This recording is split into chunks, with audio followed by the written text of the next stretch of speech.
vamos a hablar de algo tan relacionado con lo internacional y con la economía, desde varios frentes, como un puerto importante de mar, de una ciudad marítima importante andaluza como Málaga. Paulino Plata es el presidente de la Autoridad Portuaria de Málaga. Buenos días, señor Plata. Buenos días. Un cargo importante, un puerto importantísimo en una ciudad marítima muy importante que atraviesa como puerto, digamos, unos momentos delicados, ¿no? Unos momentos de cierta dificultad.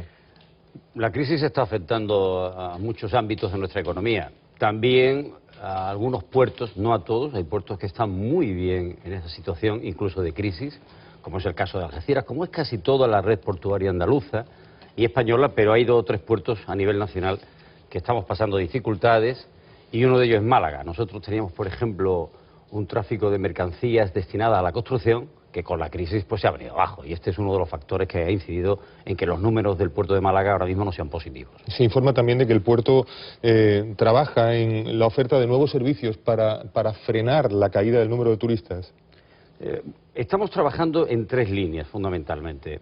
Una de ellas es la de intentar que haya más tráfico de contenedores, de mercancía y particularmente de contenedores, porque tenemos una terminal de contenedores muy moderna, muy eficiente. Yo creo que es en costos de manejo del contenedor la más eficiente de toda España.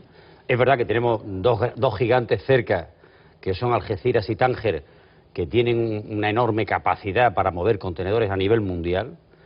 Estamos trabajando también en mejorar las cifras de crucero, porque se nos cayó algún barco que utilizaba Málaga como puerto base, pero las instalaciones que tiene el puerto de Málaga para cruceros son las mejores de toda Andalucía y yo creo que casi de España, ¿verdad? Además es una terminal enclavada dentro de la ciudad y estamos intentando recuperar ese tráfico de cruceros. Precisamente en estos días estamos trabajando en una operación para el año próximo de un barco nuevo que va a utilizar Málaga como puerto de base y tenemos el reto de dar respuesta al manejo de miles de maletas y de miles de cruceristas en tan solo 3 horas, porque es una operación combinada entre aeropuerto y puerto de Málaga, de cruceristas de Inglaterra. De manera que hay posibilidades y seguro que vamos a ir haciendo cosas nuevas que nos van a dar de nuevo vitalidad económica. En ese plan o perspectiva el puerto está obligado a ampliar su bocana, ¿no?, para que entren bien los buques de mayor dimensión. Tenemos una obra que yo creo que va a ser la última, es el último hormigón que hay que echar en el puerto. De ampliación todo, entendemos. De ampliar la bocana que da a las dársenas antiguas, las que están pegadas a la ciudad. Eso va a hacer mucho más operativo toda la zona antigua del puerto, porque eso nos va a permitir que puedan entrar incluso barcos más grandes y que puedan manejarse mejor dentro de la zona, ya digo, más antigua del puerto. Esa es una obra que está financiada por la Unión Europea y que tiene un volumen de inversión de en torno al 1.200.000 euros. Allí se ha invertido mucho dinero. Es verdad que el puerto en los últimos años ha duplicado su superficie operativa, y esto pues estas inversiones tienen que darnos posibilidades de realizar mucho más trabajo del que actualmente estamos haciendo y en eso estamos, en darle más vida. Precisamente por estar financiada por la Unión Europea importan mucho los plazos, ¿no? ¿Cuándo comenzarán las obras? Pues las obras están previstas que empiecen en febrero y tienen que estar terminadas, como todas las que corresponden al actual marco de apoyo comunitario, antes de finales de 2015, que es el plazo en el que tienen que acabar las obras de este último periodo comunitario de apoyo. Tiene que acabar, es decir, aquí el plazo hay que cumplirlo porque... Bueno, eso es algo común a todas las obras que están financiadas con ese tipo de financiación.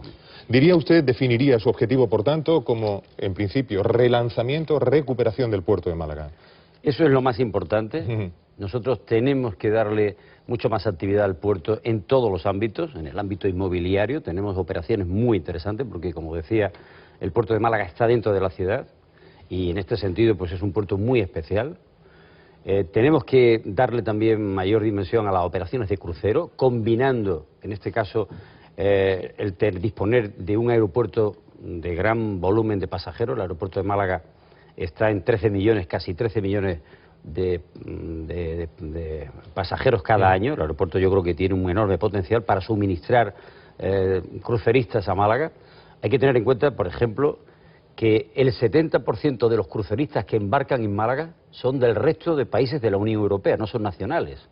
El 70%. 70%. O sea, Málaga tiene que convertirse en el puerto de cruceros más importante del sur de Europa, que es una oferta magnífica para otoño, invierno y primavera, cuando no se pueden hacer cruceros por el norte de Europa porque la climatología no lo permite.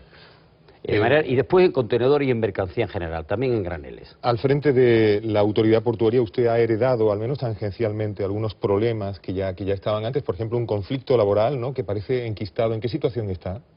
Bueno, el conflicto laboral es muy singular porque es un conflicto planteado sobre la base de que terminan 3 contratos eventuales. Esta fue la causa, ¿no?, del encierro de un grupo grande de trabajadores. Bueno, grande no son 3 trabajadores eventuales que terminan su contrato. Decía los encerrados, perdóneme. No, tampoco, son pocos, pero bien, tiene dimensión, yo lo entiendo, que es una cosa que causa impacto en los medios y además, bueno, pues los sindicalistas saben hacer bien su trabajo, las cosas como son. Pero la dimensión del conflicto es que 3 eventuales acaban su contrato el 31 de mayo y exigen, antes de que se cumpla esa fecha, que se les renueve el contrato. Han acabado su contrato y no hay recursos y además la potestad para autorizar esa renovación de contrato la tiene Puerto del Estado, de quien dependemos todos los puertos de interés general de España. Le hemos consultado a Puerto del Estado en 2 ocasiones, hemos hecho una tercera precisamente esta semana y nos ha dicho en esas ocasiones que no podemos realizar esos contratos porque la situación del puerto es difícil. De manera que yo no voy a cometer ninguna prevaricación autorizando esos contratos, no lo voy a hacer. Lo he dicho claramente y lo digo para que se entienda de una vez por todas, ¿no? No lo voy a hacer porque no se puede hacer. ¿Ha conversado ya con ellos? ¿Los ha visto y les ha hablado de la cuestión?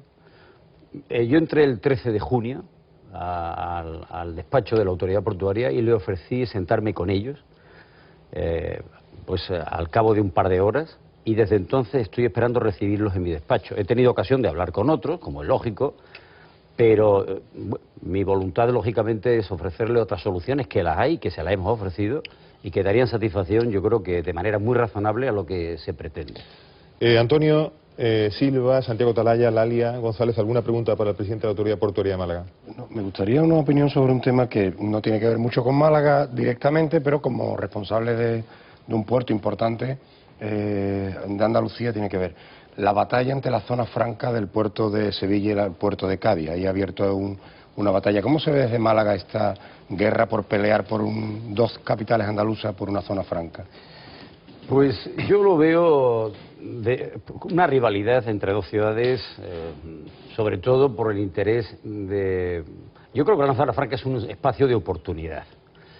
Y a mí me parece que tanto en Cádiz como en Sevilla pueden existir sendas zonas francas, porque en las zonas francas se pueden realizar tareas de valor añadido muy interesantes, una fiscalidad inexistente. De manera que yo lo veo como una oportunidad y me parece que es una polémica bastante artificial.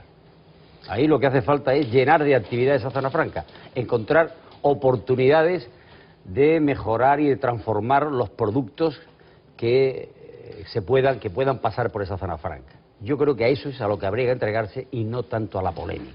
Señor Plata, le vamos a dejar esta mañana, solo teníamos unos minutos que compartir con usted, con algo que sabemos va a sentir y va a sentir con alegría, porque usted era consejero de Cultura de la Junta de Andalucía cuando la UNESCO declaró Patrimonio Cultural Inmaterial de la Humanidad al flamenco. Ya saben que todos los grupos del arco parlamentario nacional español proponen al gobierno que se declare un día como aquel, 16 de noviembre, el Día del Flamenco en España. Suponemos que esto le alegra y que esto, digamos, va con usted. Vamos a tratar la cuestión. Fue en Nairobi y fue un día para mí imborrable. Bien, muchísimas gracias por estar esta mañana con nosotros, señor presidente del Puerto de Málaga, Paulino Plata. Muchas gracias.